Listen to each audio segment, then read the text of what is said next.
Fala pessoal, aqui é o professor Fernando de Filosofia e Sociologia e hoje eu gostaria de trazer um conteúdo para vocês. Na verdade, é um conteúdo de revisão, mas devido à sua importância nos vestibulares, eu acho que vale a pena a gente rever, tá legal? Só que antes, gente, eu gostaria de estabelecer o seguinte método. Para que a nossa aula fique interativa, eu gostaria que vocês acompanhassem o vídeo e realizassem as mesmas atividades que eu esteja fazendo. Então, vocês sabem que as aulas de filosofia eu sempre aconselho que seja feita por meio de mapas mentais. Então, eu preciso que vocês peguem pelo menos duas folhas ou uma folha A4, que vocês coloquem ela na horizontal, assim, tá bom?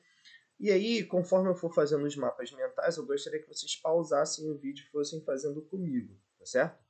Principalmente a última atividade. Quando eu estiver elencando os filósofos pré-socráticos, gostaria que vocês fizessem comigo aí no mapa, tá certo?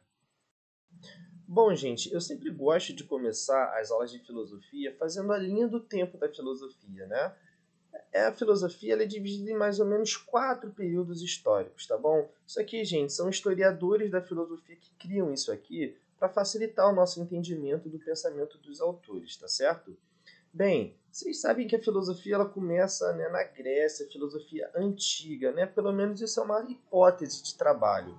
Existem outras perspectivas hoje, vale a pena vocês consultarem, eu posso passar para vocês depois, de que na verdade a filosofia não surgiu na Grécia, né? Ela na verdade ela é fruto de um encontro cultural de Egito, enfim, Babilônia, Mesopotâmia, entre outras civilizações. Mas para os vestibulares, pelo menos nesse vídeo, eu vou focar nessa concepção aqui, ó, de que a filosofia antiga, né, ela começa com os gregos, não é isso?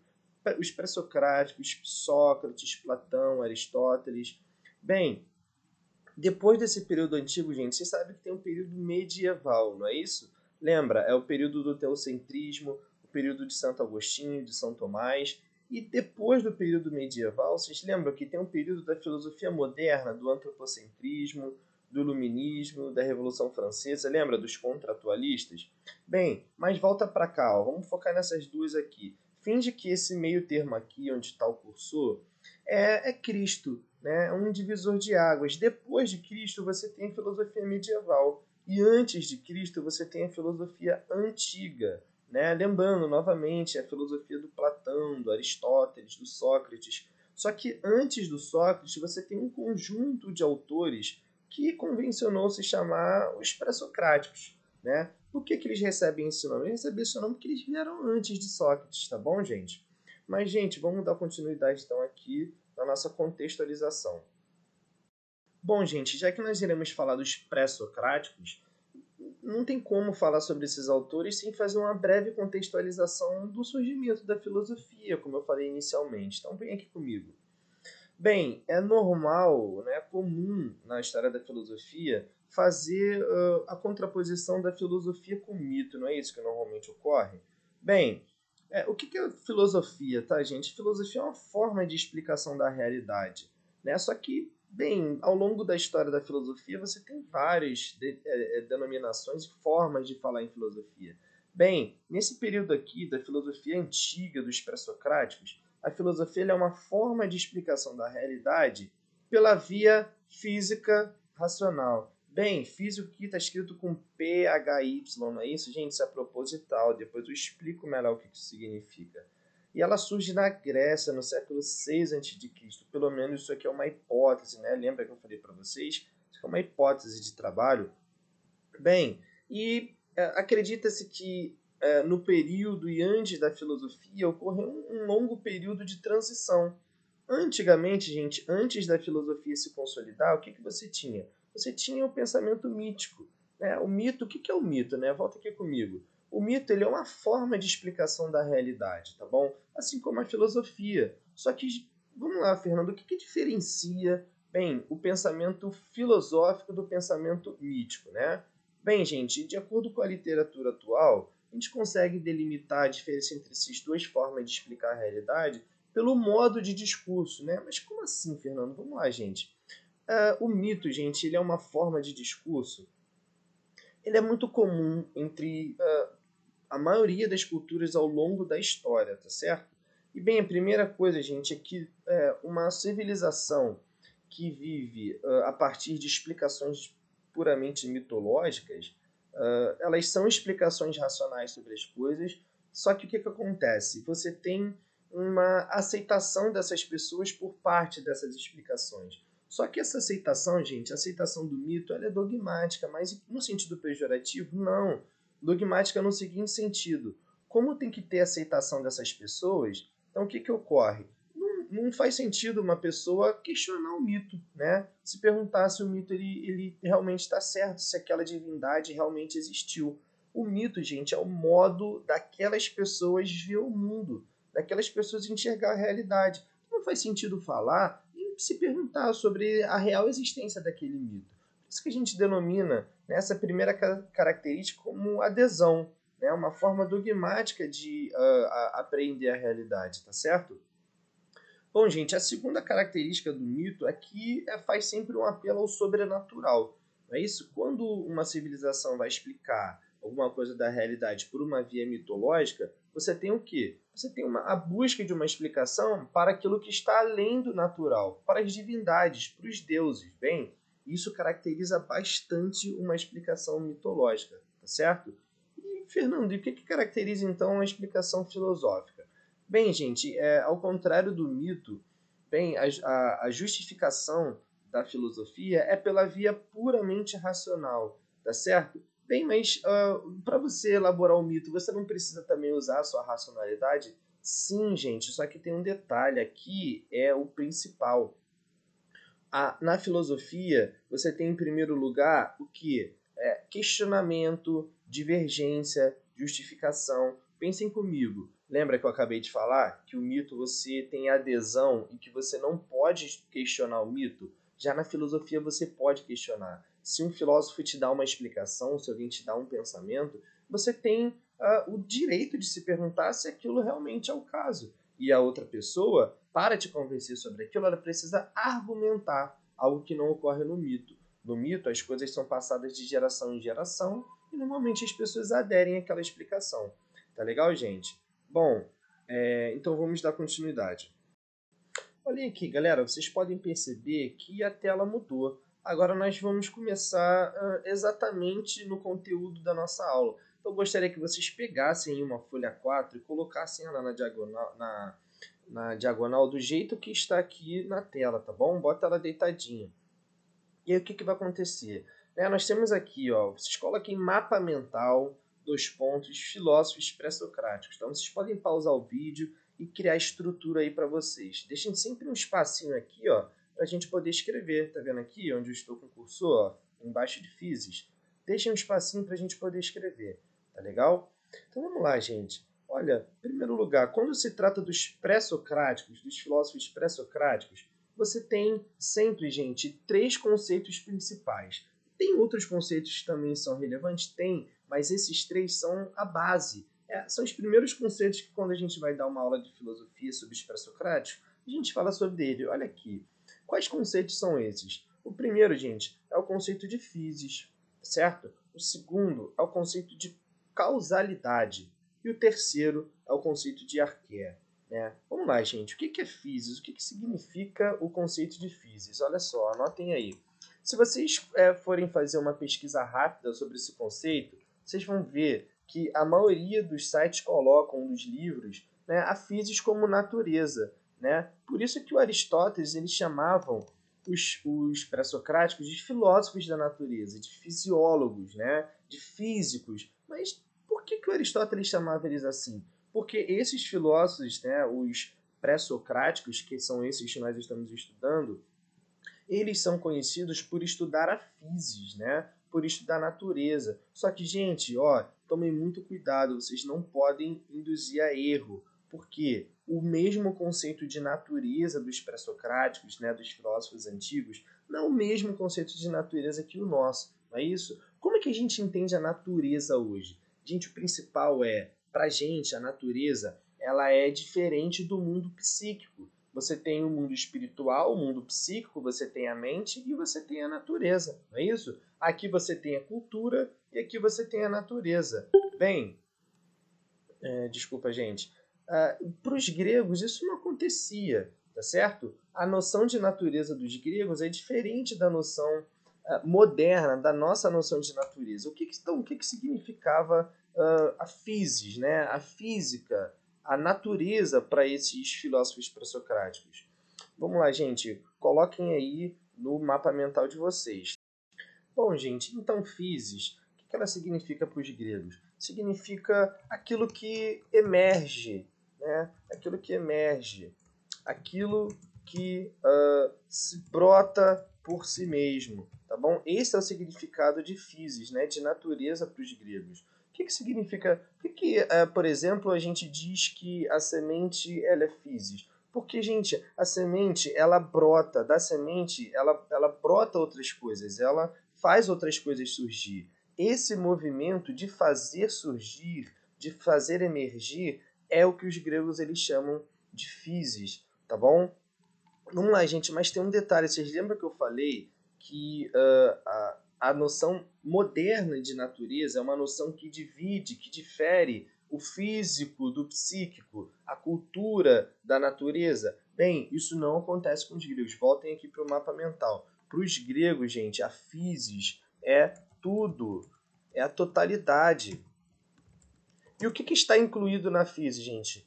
Tanto o psíquico, tanto o físico, como os deuses, tá? Isso aqui é uma coisa importante para vocês entenderem, tá bom?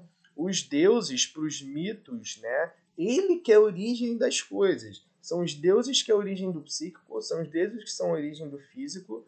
Mas, bem, no caso da compreensão física, né? No sentido da physis, são os deuses, eles também são parte da physis. Tá certo, galera? Então vamos continuar então. Galera, o segundo conceito, né, que diz respeito aos filósofos pré-socráticos é o conceito de causalidade, tá bom? Olha aqui, vem comigo. Bem, gente, qual é a origem da água? Qual é a origem do fogo? Para aquelas civilizações, para aquele momento da história da Grécia que explicava as coisas por meio do mito, bem, o fogo, a água, elas eram governadas ou elas eram entregues aos seres humanos por meio de deuses. Vocês podem ver o mito de Prometeus, né? Façam uma pesquisa aí. Qual é a origem do fogo, de acordo com o mito? O titã Prometeu, ele deu fogo aos seres humanos. E a água, né? Qual é a origem da água? Bem, de acordo com alguns mitos, a água é associada ao deus Poseidon. Bem, e Poseidon ele é um deus que governa as águas. Bem, vocês podem perceber que há sempre um apelo ao sobrenatural, há sempre um apelo aos deuses. Então, a explicação mitológica ela também tem a ver com causas. Né? Então, o que é uma causa? Né? Vamos lá, gente, volta aqui comigo. A causalidade é o seguinte: a causa, né? Olha aqui, causa é aquilo que proporciona um efeito. Então, gente, o conceito de causa está sempre relacionado com uma noção de efeito, tá certo? Bem, de acordo com o mito de Prometeu, qual é a origem do fogo? A origem do fogo é o titã Prometeus, tá bom? E para a filosofia, para os filósofos pré-socráticos, faz sentido em falar nisso? Não, gente. Então, o que acontece? Bem, o conceito de causalidade, ele diz respeito tanto ao mito, tanto ao logos, tanto à filosofia. Só que a diferença, a gente está aqui, ó, essas duas coisas elas estão conectadas. A causalidade, a causa do mundo, a causa das coisas, a causa do cosmos, a causa do fogo, da água, para esses filósofos pré-socráticos, né? Deixa eu tirar ali o cursor da frente. Isso aqui não quer sair, gente, só um momento. Para esses filósofos pré-socráticos, a causa do mundo está na physis, está na natureza, ou seja, está naquilo que emerge, está naquilo que brota de si mesmo, está na totalidade do mundo. Tá, gente? Esse que é o gap principal, essa que é a sacada principal. Nunca associem causalidade só à filosofia. A religião também tem causalidade, só que a causalidade da religião, gente, é o que? São os deuses. E a causalidade desses filósofos pré-socráticos é o quê? É a physis, a natureza entendida naquele sentido modificado que eu expliquei para vocês, tá bom?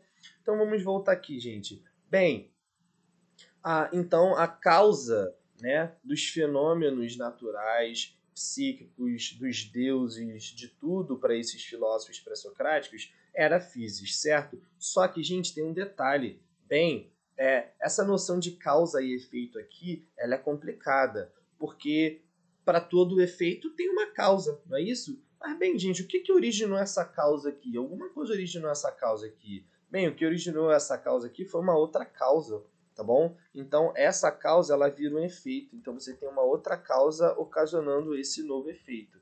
Esse novo efeito, ele pode ocasionar novos efeitos. Mas agora, volta aqui comigo, ó. Bem, se para todo efeito tem uma causa, e para essa causa você também tem que ter uma outra causa, o que vai acabar acontecendo, gente? Vai acontecer um ad infinito, não é isso? Você vai ficar voltando em causa, em causa, em causa, até uma primeira causa. Mas, gente, é exatamente isso. Para esses filósofos pré-socráticos, tinha um primeiro princípio que governou, que deu origem a toda a realidade. E aqui que começa a coisa, tá, gente? Aqui que começa o jogo. Esse primeiro, ó, anotem aí comigo, ó. O princípio ordenador, o princípio de todas as coisas, é chamado de quê? Chamado de arqué, gente. Arqué significa origem. Então, olha como essas coisas elas estão sempre interconectadas. Vamos lá. Os filósofos pré-socráticos, eles tentavam explicar de uma forma científica, ou seja, por meio de causa, a origem do mundo, a origem das coisas. E eles, ao contrário do mito, eles não tentavam explicar a causa das coisas por meio dos deuses, e sim por meio da physis, né, por meio da natureza. Só que essa physis, né, essa natureza, ela tem uma primeira causa, um primeiro princípio ordenador de todas as coisas, né? É aquele primeiro princípio que deu origem aos próximos efeitos, tá? As próximas causas. Mas bem, então qual é esse primeiro princípio ordenador, gente, né? Você já parou para pensar nisso? Qual é o primeiro princípio ordenador da realidade? O que deu origem a tudo? O que deu origem a mim, a vocês, a esse computador, a água, o fogo, a tudo que existe, né? Qual foi a primeira coisa o primeiro elemento que existiu que deu origem a tudo isso? Bem, gente, olha, uma coisa aqui que é fina, tá? Uma coisa que é muito importante. Quando a gente fala nesse primeiro princípio, não é na ordem temporal. Pô, pode parecer complexo isso, mas calma, para pensar. Quando a gente fala num primeiro princípio, a gente não quer dizer que ficou parado lá uma primeira coisa que dela deu origem a tudo. Não é exatamente isso do que se trata dos pré-socráticos. Eles querem dizer o seguinte, né? O que é essa arqué, esse primeiro princípio? É o elemento que está presente em tudo. É o elemento mais básico, é o elemento mais primordial. É aquele elemento que está presente tanto nas coisas físicas, psíquicas, nos deuses e que unifica toda a realidade. Esse que é o sentido mais básico de filosofia. Você tem uma pluralidade de coisas, mas você tem uma coisa única que une todas essa pluralidade. Tá bom, gente? Bem, gente, agora que começa aqui o jogo. Cada autor na história do pensamento antigo vai responder isso de uma forma. Então preparem aí o mapa mental de vocês, preparem aí que a gente vai começar, tá bom? Gente, o Aristóteles, ele determinou o Tales de Mileto, esse aqui, ó, como o primeiro filósofo. Mas por que ele é o primeiro filósofo? Porque ele foi a primeira pessoa que nós saibamos, né, de acordo com Aristóteles, que de fato deu uma explicação filosófica sobre a realidade, né? Que de fato deu uma explicação, uma causa racional baseado na physis, né? Acerca da arqué. A filosofia, gente, ela de uma certa forma pode ser determinada como uma ciência da arqué, uma ciência do princípio de todas as coisas, tá certo? Toda vez que vocês ouvirem falar um discurso sobre a totalidade da existência, da totalidade do cosmos, da totalidade da realidade, você está falando de filosofia. As ciências não falam sobre a totalidade, as ciências falam sobre uma região específica do mundo, né? A filosofia não, ela não se resume a uma região específica do mundo. E o Tales, ele foi esse primeiro pensador a tentar estabelecer uma coisa que unifica tudo, que unifica todas as coisas, tá certo? E qual foi esse elemento, né? Lembre-se aqui, galera, o seguinte, toda vez que nós estivermos falando sobre esse princípio ordenador, tá? Olha aqui comigo. Toda vez que estivermos falando sobre esse princípio ordenador, sobre esse elemento que unifica tudo, nós estamos falando sobre arqué, tá legal? O termo arqué significa princípio ordenador de todas as coisas. E a gente pode falar de princípio, mas também pode falar de elemento, né? O Tales, ele determinou que a água, gente, né? Olha aqui, ó. A água, ela é o princípio ordenador de todas as coisas. A água, ela está presente em tudo. Ela é a unidade que unifica a multiplicidade da nossa existência. Olha aqui, por que o Tales ele determinou a água como princípio ordenador? Olha só, é porque as aparências sensíveis, gente, conduziam ele à conclusão. Porque aquilo que é quente necessita de umidade para viver, e o que é morto seca. E todos os germes são úmidos, e todo alimento é cheio de suco. Ora, é natural que cada coisa se nutra daquilo que provém, certo? E a água, ela é o princípio da natureza úmida, que mantém todas as coisas, né, gente? Então, por esse motivo que se concluiu que a água é o princípio de tudo, tá bom? Tudo tem água, gente, né? Tudo, as coisas têm em algum estado, né? Você tem água. Por isso que o Tales ele acreditava que o princípio de tudo, né? O princípio unificador era a água, tá bom, gente? Agora, galera, vamos para esse segundo autor aqui, que ele foi discípulo de Tales, ele foi aluno de Tales. Só que, gente, né? Vocês lembram que eu falei para vocês que a filosofia ela é caracterizada por não tem dogmatismo na filosofia, né? Tudo que é dito você tem a possibilidade de retrucar, a possibilidade de questionar, a possibilidade de discordar. E esse filósofo aqui, que ele é aluno do Tales, o Anaximandro de Mileto, ele discordou do Tales. Ele não acreditava que a arqué, esse princípio ordenador das coisas, era a água. Ele acreditava que o princípio ordenador, presta atenção que esse aqui é o mais complicado, tá bom? O princípio ordenador arqué era o infinito, o apeiron, né? Infinito em grego significa apeiron, tá bom, gente? Então, se vocês virem essa expressão aqui, ó, apeiron, vocês estão falando de infinito. O infinito, por Anaximandro, ele é o princípio ordenador de todas as coisas. Mas o que significa isso, gente? Vamos lá. Galera, vamos falar em termos das características do apeiron, do infinito? Bem, o apeiron, né, o infinito, como eu já falei, ele é o arqué, é o princípio de todas as coisas. Tudo surge do apeiron. Então, esse infinito, que tudo surge dele, ele não tem começo nem fim, porque ele é infinito, tá bom? Se ele tivesse começo, ele não seria infinito, ele seria finito, tá certo? Tudo surge dele, gente, e tudo vai para ele no final das contas, depois que perece, tá certo? Gente, é isso. Para o vestibular, vocês precisam saber só essas características, tá legal? Agora vamos para o outro pensador, o Anaxímenes de Mileto. O que o Anaxímenes ele diz? Ele diz, gente, que é o seguinte, o princípio ordenador, a arqué da realidade, do cosmos, é o ar, gente. Tudo surge do ar, tudo provém do ar, o ar está contido em tudo, tá legal? Então essa que é a característica da arqué para Anaxímenes, é o ar. Então, se o vestibular cobrar de vocês qual é o princípio ordenador da realidade para Anaxímenes, vocês sabem que é o A, tá legal? É o pneuma, tá legal, gente? Então, gente, vamos lá. Para a gente não ficar com um vídeo muito longo, vamos fazer 2 exercícios aqui rapidinho sobre os filósofos pré-socráticos. Então, nós temos aqui, gente, ó, em primeiro lugar, deixa eu abrir aqui para vocês o exercício, tá bom? Questão 54 do Enem de 2020, tá bom? Eu estou preparando aqui para vocês.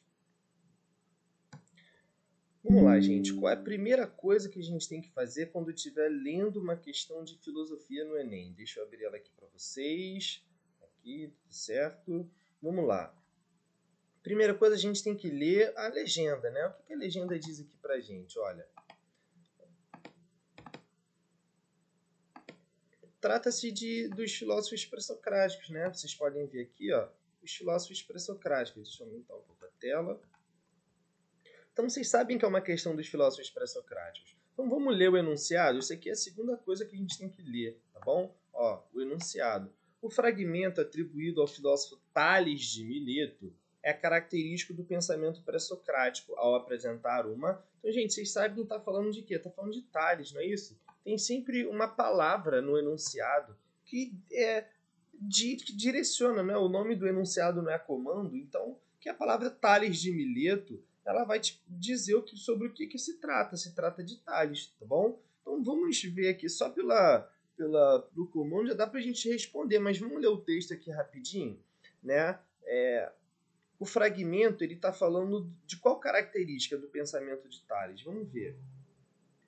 Aquilo que é quente necessita de umidade para viver, e o que é morto seca, e todos os germes são úmidos, e todo alimento é cheio de suco. Ora, é natural que cada coisa se nutra daquilo que provém. Bem, gente, isso aqui é aquele mesmo trecho que a gente leu lá no início, né, por coincidência. Então vamos ver de novo. O fragmento atribuído a Tales é característico do pensamento pré-socrático ao apresentar uma, né? O que o Tales ele apresenta aí nesse trecho, gente? É uma abordagem epistemológica. Ele está falando sobre conhecimento aqui, gente. Não está falando sobre conhecimento. Ele está falando sobre a geração das coisas e a corrupção das coisas, o fim das coisas. A gente pode cortar isso aqui, não é isso aqui, já de cara, tá bom? É uma teoria crítica sobre a essência e o método do conhecimento científico. Gente, isso aqui não é uma questão metodológica sobre o conhecimento científico, tá bom? É uma justificação religiosa. Gente, justificação religiosa. A gente não precisa nem continuar lendo a questão, tá bom? Se estiverem fazendo o Enem, gente, essas técnicas rápidas de resolução, ela faz você economizar tempo, tá bom? Letra D é uma elaboração poética. Gente, os pré-socráticos, eles faziam uma elaboração poética sobre os mitos e narrativas. Não, gente, a gente sabe que não é com relação aos mitos que os pré-socráticos trabalhavam, né? É com relação ao quê? À filosofia, ao logos, por mais que naquela época eles não davam esse nome para isso, tá bom? Então, qual foi a única alternativa aqui que sobrou, gente? Alternativa E, explicação racional, tá certo? Sobre a origem e a transformação da physis, tá bom? Então aqui, ó, gabarito, letra C. Desculpa, tá, gente? Então vamos lá, vamos para outra questão, então. Próxima questão. Enem 2016, tá, gente? Questão 40, deixa eu preparar ela aqui para vocês, só um momentinho. Já tentem responder a questão antes de eu fazer o comentário, isso aqui é importante para vocês, e depois vocês tentem resolver comigo, tá legal? Deixa eu aumentar aqui um pouco a tela, tá? Vamos começar, olha, legenda, Gerd Boheim é um professor, os filósofos pré-socráticos, tá bom? Então vocês sabem que é uma questão sobre os filósofos pré-socráticos. Segunda, isso aqui é a primeira coisa que a gente tem que ler, tá bom? A segunda coisa é o enunciado. O que o enunciado ele diz pra gente? Vamos lá. O texto, né, acima, ele descreve argumento dos primeiros pensadores, denominados pré-socráticos. Para eles, a principal preocupação filosófica era de ordem. Então vamos lá, gente. Os pré-socráticos, qual era a principal preocupação deles? Então, olha as alternativas. A gente não precisa nem ler o texto aqui nessa questão, não é isso? Era uma explicação cosmológica, propondo uma explicação racional do mundo fundamentada nos elementos da natureza. Gente, aqui, ó, cosmologia é uma explicação, um logos, né, uma lógica do cosmo, ou seja, da totalidade das coisas. Então vamos deixar isso aqui em aberto, né? Isso aqui tá interessante, essa questão aqui. Era uma preocupação política, gente, não precisa nem ler o resto. Os filósofos pré-socráticos eles não eram caracterizados por uma explicação política das coisas, né? Isso aí só começou a surgir com os sofistas e com Sócrates, não é isso que a gente estuda? Bem, se não é uma explicação política, também, gente, não pode ser uma explicação ética. Então a gente corta aqui essas duas logo de cara, tá vendo? Porque os filósofos pré-socráticos não tinham preocupações éticas e políticas, muito menos preocupações estéticas. O que era estética, gente? A estética ela é a ciência da sensibilidade, a ciência do belo, não é isso? Eles não falavam sobre isso de forma alguma. Gente, era uma explicação de ordem, era uma preocupação de ordem hermenêutica. Gente, isso aqui nem existia nessa época. A hermenêutica, ela é a arte da interpretação de textos, não é isso? Bem, e outra coisa, a hermenêutica não tem nada a ver com uma explicação unívoca da realidade.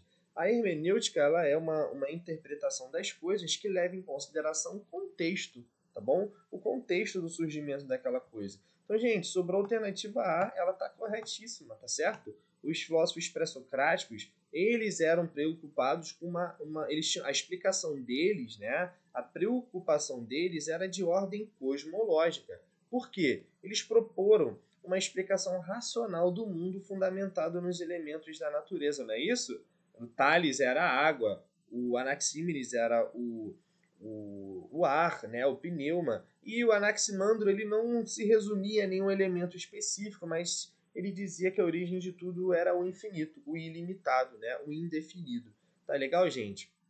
Então deixa eu voltar aqui para vocês.